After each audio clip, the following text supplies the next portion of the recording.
Hey everyone, welcome back to our channel. Accidentally sent money to the wrong account or need to reverse a payment on the Capitec app?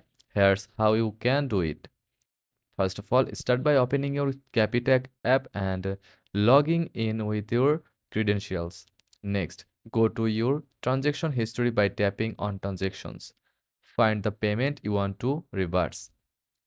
Unfortunately, Capitec does not allow users to reverse payments directly in the app. However, you can contact their support team for help.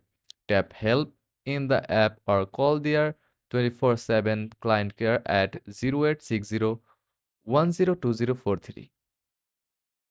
Be ready to provide the payment details like the date, amount, and recipient.